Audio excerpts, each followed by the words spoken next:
Hello and welcome to the third part of our parenting talks based on the Sefer of Rav Wolbe, uh, Planting and Building in Chinuch. And today we will be focusing on another very important, probably it could be the most crucial aspect of parenting is timing, itui, the right timing. We've already spoken about different stages that Chazal and that our teachers tell us and explain to us at what different stages we should teach our child what, and we have to always keep in mind the planting and the building aspect of it. Um, let's speak about timing, and we explain today why this is important. We already spoke about the Mishnah about Ben Chomesh Lemikra. At 5 years, you should learn, your child should start learn Chumash. At 10 years, you should learn Mishnah. And at 15, you should learn Gemara. We already said that these timings were specifically in the times of Chazal. In our days, in our day and age, we have different timings. But in this Mishnah in Ovis, Chazal basically teach us something very important, and that is that it's not just instructions when you should teach. Yeah, it's not blind instructions. Chazal are here teaching us that every child undergoes a growth process. There's a organic growth that happens within a child, which makes him able and makes him ready to accept different types of learning. So you have at 5 years, a child is ready to learn about Chumash. And I guess we're not speaking about Vayikra, or we're not speaking about difficult sugis. We speak about the Chumash, about the stories, about the different stories in Chumash. At the age of 10, you can start learning Mishnayos, because that's already a little bit more halacha. That's the age when the child is ready to accept that type of learning, and it's suitable for him to be taught like that, these things. And in the age of 15, already in a much riper state, he can start learning Gemara. So we find this is very important. We'll make this distinction. It's not just because that's how we should do it. It's because that's when the child can accept that. That's when a child is able to digest this information and accept it, and it enters into him.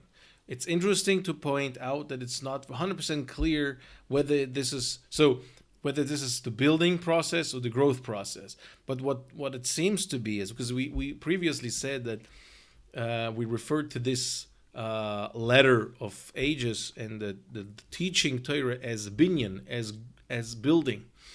And here what we're saying is that this building has to go in sync with the stages that the child develops organically. So this is where building and planting actually meet.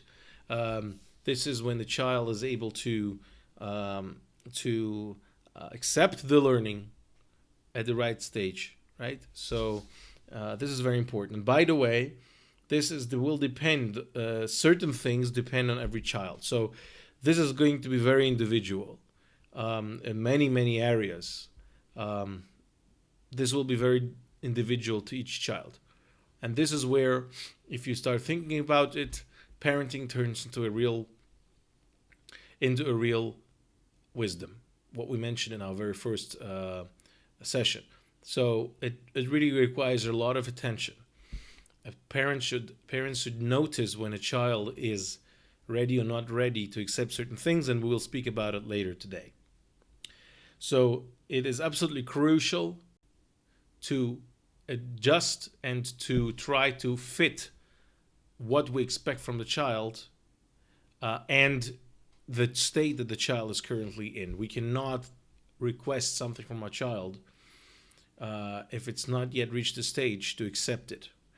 And as a matter of fact, we also mentioned before that the Gemara says that a cotton that a small child that starts to speak, a father should teach him Torah and Kriya Shema.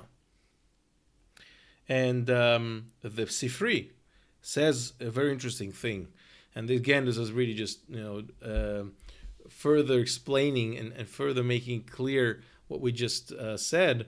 Is he's saying, why is that? So there's a further explanation to it. It means that if a father does that, if a father teaches the child at the right time to say Teretz Sivel and the Moshe and Kriya Shema, then that's a good thing to do.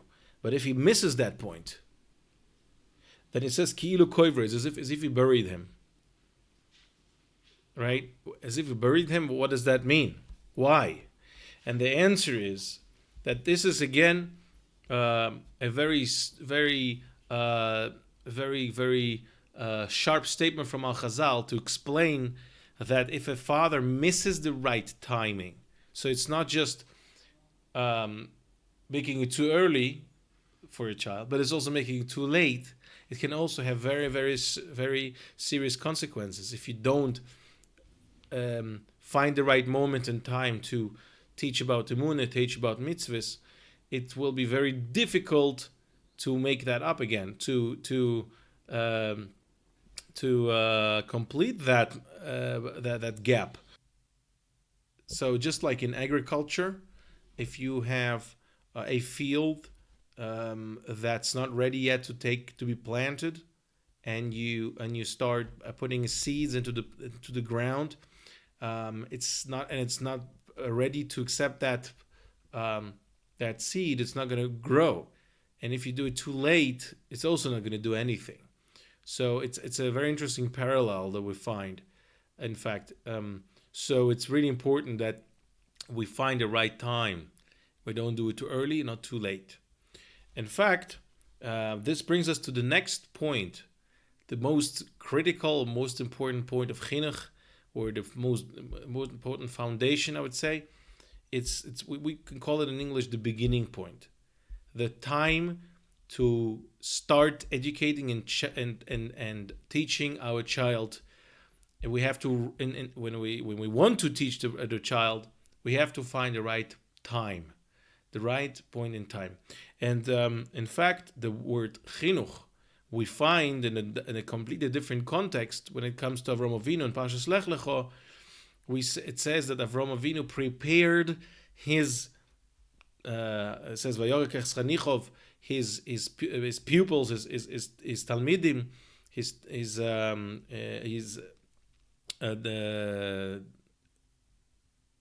Chanichov, yeah, and it says there, Rashi says, what does it mean, Vayarekech Chanichov? What are the Chanichov? Chanichov comes from the word Chanoich, and Chanoich Ledar, Chanoich Chanukas HaMizbeach.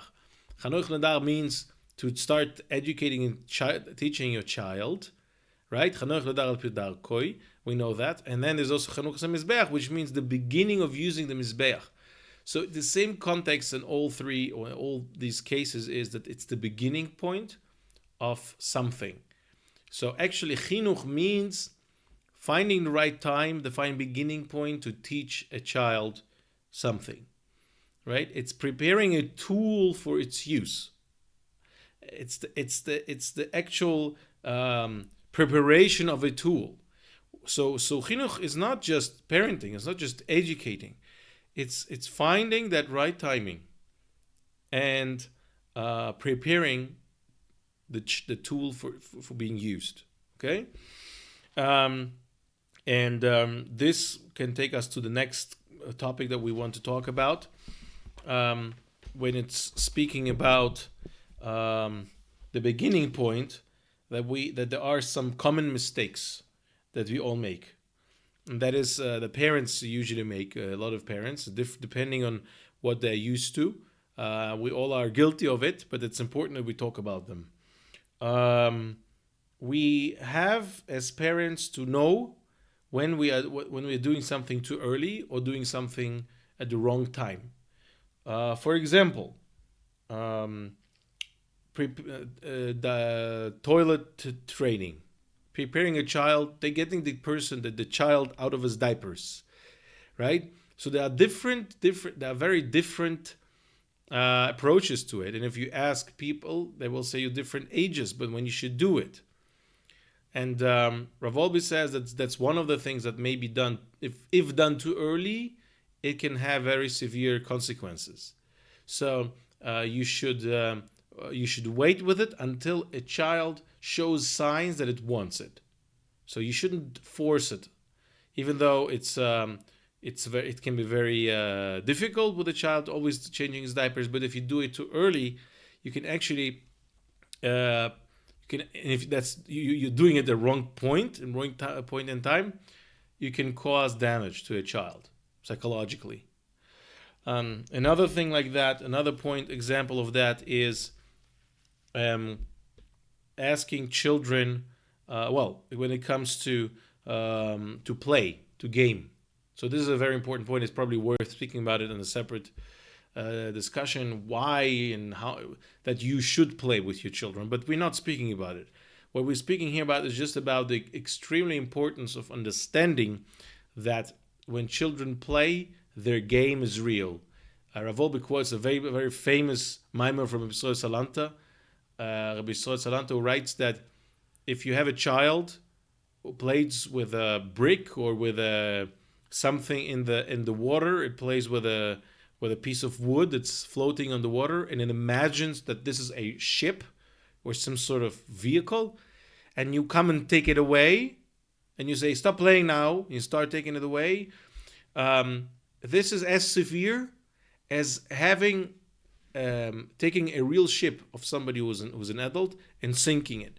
This is the reality of the child, is that this is a real ship, and if you just take it away, you're actually causing the child to feel the same distress that an older person would feel, or an adult would feel, if you take something real off him. Yeah, so it's very important to understand that.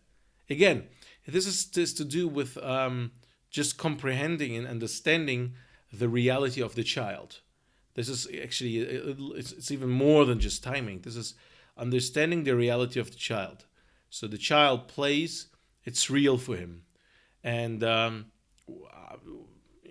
we all are guilty of it sometimes, just when we're tired or when we just want everything to stop. So we have to be very careful. We have to be very careful that we don't cause our children that level of distress. And this is really real. This is not overthinking. This is the reality. It's not just with wooden ships. I guess it's with everything. If it's Playmobil or any type of game that the children are really involved in, and you can see that they are living it. At that moment, you should not just come away and break it and do it, because that's not good. And another example is what we spoke about. Also, we touched on it earlier. Is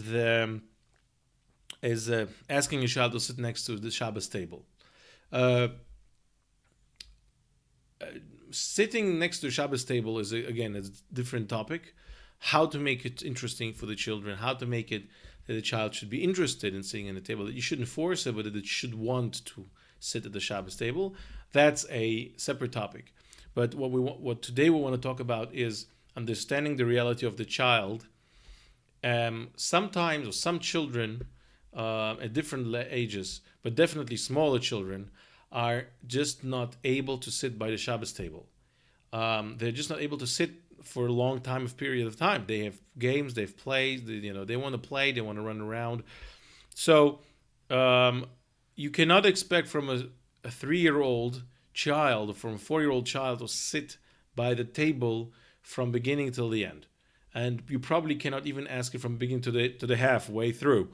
The way we do it, and I think this is what I've been told, and I think this makes most sense, is first of all, try to get everybody for Kiddush. There are different ways of engaging children for Kiddush. You can have Kiddush cups, and yes, it could be that it gets spilled, so there are different ways of doing it. But the idea is that you have your children by the table at the beginning of the Shabbos table, at the beginning of the Suda, during Kiddush, during Challah, where things happen. And then when it starts the Suda, there is a short window of time when the parent, when you as a father, as a mother, can speak to that child. And that's or when you want not speak to the child but teach something to the child, then actually the beginning of the Suda is the best time. I heard this Eitzah once, and it's really true, right? So most of the times, we children probably are a bit hungry. So when they come to the table, the first thing they're gonna do, they're gonna eat whatever they're gonna eat, even if they just eat challah, but they're gonna eat and they're gonna sit there and they're gonna listen. So they are open to some thoughts, rather than starting to chat and do things at the beginning of the Suda. Try to put a sacred Torah if you want to say the Torah. And if you want to speak with the child, maybe don't do it during the Suda. Or maybe just ask very open questions or some engaging questions. There are different ways to keep your children at the Shabbos table, but small children, that's what the Ravold wants to say. You cannot expect them to sit by a table and just have a Suda and listen to all your drushes and do everything you want. They're just not able. They're kids. They want to play. So that's another very important point, and very important situation where we should be careful.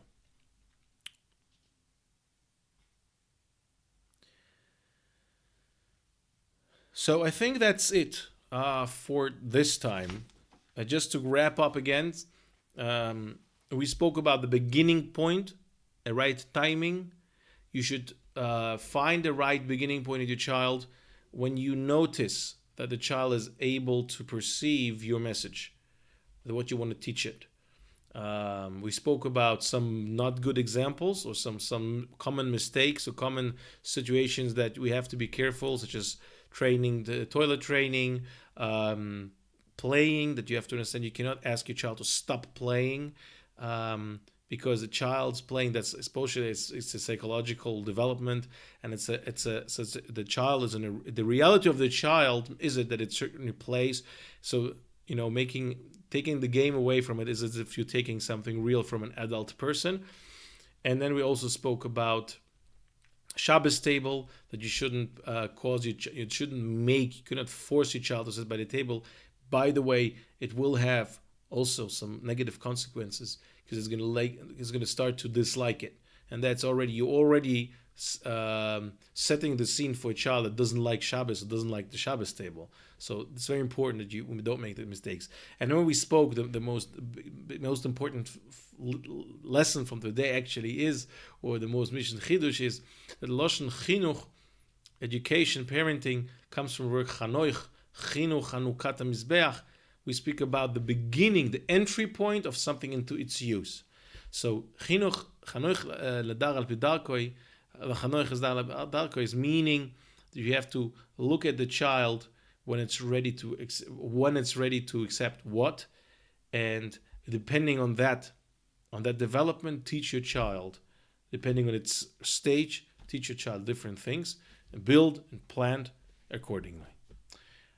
So thank you very much for your attention and for listening, if you are listening, and I hope you found this interesting. If you have any questions, please reach out to me or comment below, and next time we'll continue about a very important aspect of parenting, which is looking long term, thinking long term, not immediate thinking, but thinking ahead. That's a very important part of parenting. Have a wonderful day. Bye bye.